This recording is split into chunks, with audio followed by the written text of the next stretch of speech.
When you do BSS transformation, you need to look end to end of your full environment. You need to take a complete grip of the full business, the full interaction with customer, creating an environment where you actually can do a full transformation. You have to dare to go all in. And it's really possible if you have the guts to do it and you have the right crew around you. Yeah.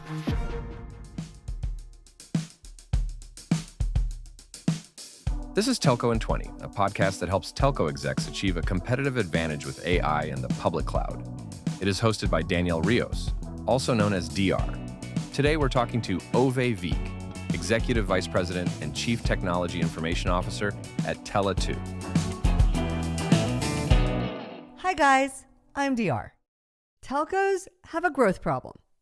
In the first half of 2025, data usage grew in 92% of markets.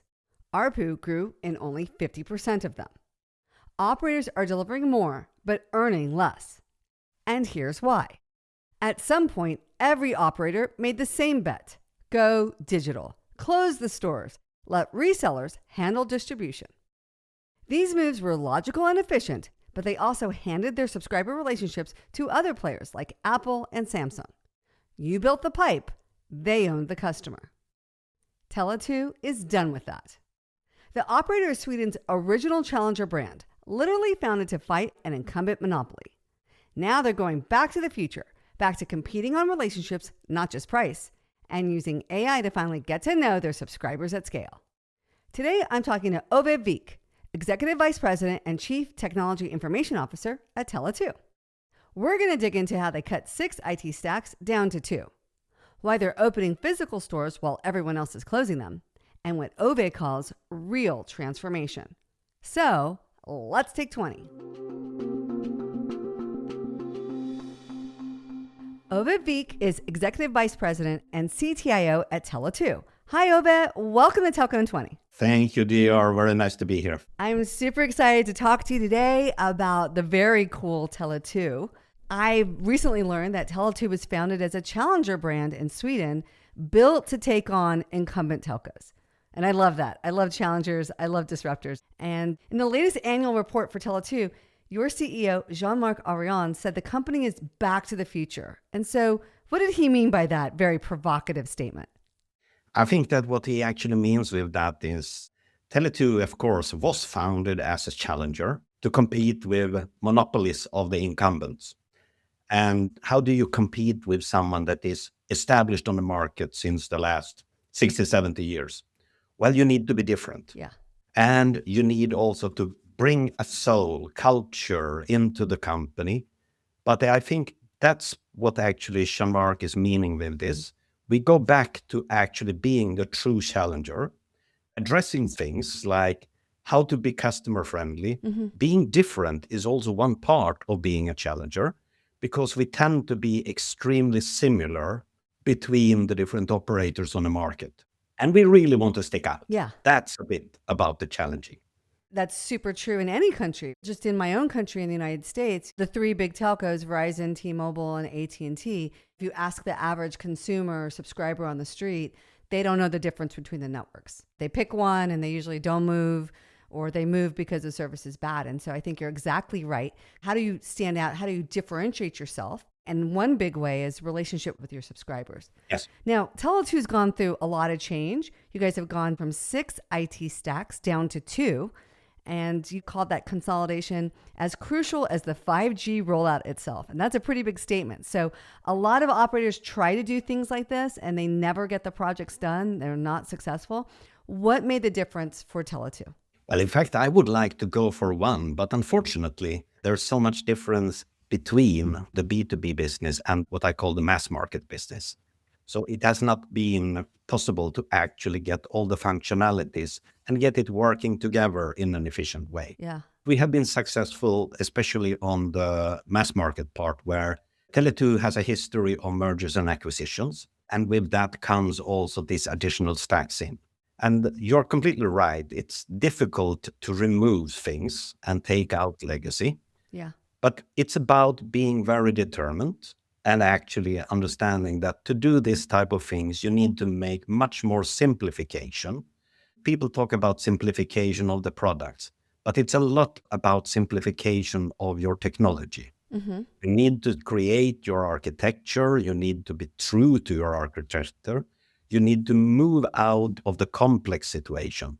And that has really been the challenge when it comes to get it out.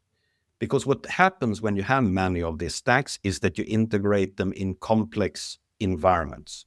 Mm-hmm. And we had to take a bit of technology challenge, but also it's about humans. Because humans get used to systems and everyone has their favorite. Yes. And then it's about taking the bold decisions or where to go.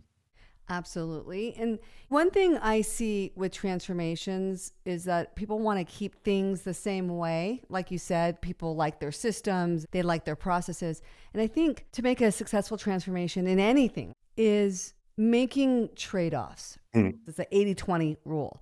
I see so many operators unable to make that 80-20 trade-off to make a successful transformation. Do you guys see that? Were you migrating into other systems where you're just like, hey, it's a lot of money to make it 100%. We're just going to make some trade-offs in our business just to get the stacks consolidated and then move on? Of course, we need to do trade-offs, but it's trade-offs between different parts also. Yeah. One part is the revenue. Another part is actually what you describe here as the people who are used to one way of working. Mm-hmm. The most important thing, and that is to actually acknowledge that in the end, it's about what the customer sees. It's what the customer experience. It's what the customer gets. Mm-hmm. And in all mean, it's not so much about these revenue decisions as it is around other decisions about business rules. It works like this in this part. It works like that in that part. And you need to take the bold decisions about actually consolidating into one way of invoicing, one way of doing credit scoring, one way of doing this. And it doesn't really matter for the customer. It more matters for the people around the systems. Well, I think that was a really interesting insight that you just had of looking at it from the customer's perspective. And if it doesn't really impact the customer's experience, you can consolidate and simplify, Yes. the sum of the parts of the way that we used to do it in a new system. So I think that's a really great insight. Mm-hmm. Something that's very interesting about Sweden is Tele2 shares its radio network with Telenor through a joint venture called Net Mobility. You guys did this back in 2009. It does make sense. It's one of the big challenges in Europe with smaller countries and expensive networks, and everyone's building their own. You don't have the economies of scale of, say, like the United States. So how are you guys making this model work? Well, in fact, we have a long history of JVs. And it was a forced JV from beginning between Telia and Tele2. Okay, yeah. Because in fact, the incumbent Telia did not get a 3G license, which is very odd also at that time in 2001. Yeah. And it was actually forced in that case that Telia and Tele2 found a way of cooperating using Tele2 license, building a common network, and with that formed one of the first JVs of radio networks in the world. And it has become a way of working. We are not such a big country as US, but we are a big country with few people. And that means that we need to be cautious about our investments. Mm-hmm. And by sharing those investments, we are able to build brilliant and amazing networks, despite the fact that we don't have a huge amount of customers. And customers are not prepared to pay extreme premium for good networks. Yeah. They want to pay for a similar service as anyone else. And they demand extreme service today for a very affordable price. Wow. Does it ever get complicated? Do you guys ever fight? I think we have a lot of fights, but sometimes very, very good fights, Yeah. because it's also challenging ourselves versus each other. Right. Yeah. And we get better from those fights, not worse. Yeah, that's interesting. Well, Tele2 has also told its investors that growth is coming from two extremes, the physical with retail and then AI. And so tell me about what you guys are doing around growth for Tele2. I think that we, as every other operator, have been hoping for, let's go online with sales, with everything, and let the customer have a direct relationship with us. But the reality is we have become, as operator, much more of a commodity part. And we have been coming in the hands of resellers, but also about manufacturers. So handset manufacturer drives actually the market image, and the reseller takes care of the distribution. This has put us in a spot which on long term is not very healthy, because it's very expensive parts that we need to finance through our invoicing to customers. And this is where we believe now that we need to become much more in direct contact with customer, even if we need actually to establish much more physical presence. Yeah. So we are opening up shops, despite the fact that a few years ago, most of the operators were closing down shops. And now we open it up. And AI gives us the opportunity also to understand the behavior among customer, the need from the customer, so we can address them in a much better way than we have done before. So we see that the combination of channels where we can have physical stores, we can have our direct sales, but also online in combination, and using AI to point customer to the right offers in the right channels. I think that's really smart. So it sounds like you guys have lost contact with the customer. You've lost the closeness in the relationship. So the physical retail is going to reestablish getting to know them. Yes. And then using technology, I call this hyper-personalization. Now with machine learning, certainly with AI, with all the data you have on how customers use your network, who they call, where they call from, you could really create personalized services. And so there's a lot of ways that you can see how people are using your network and come up with amazing ideas to market to them, so they're spending more money with your businesses. Well, at least they spend less money in resellers, and we can have a bigger share of the money that we spend. More with you. Correct. Yes. Well, you spent 5 years at Vion Group running digital enablement across multiple markets. I'm sure you learned a ton there, and now you're bringing it over to Tele2. What's one big lesson that you've brought to Tele2? I think that my biggest lesson that I learned even a little bit before Vion was it's not about shifting pizza boxes, as I said. Change one system at a time and then believe you do a BSS transformation. Yeah. When you do BSS transformation, you need to look end to end of your full environment, but in combination also with how to do the changes we talked about earlier. Business processes, business rules.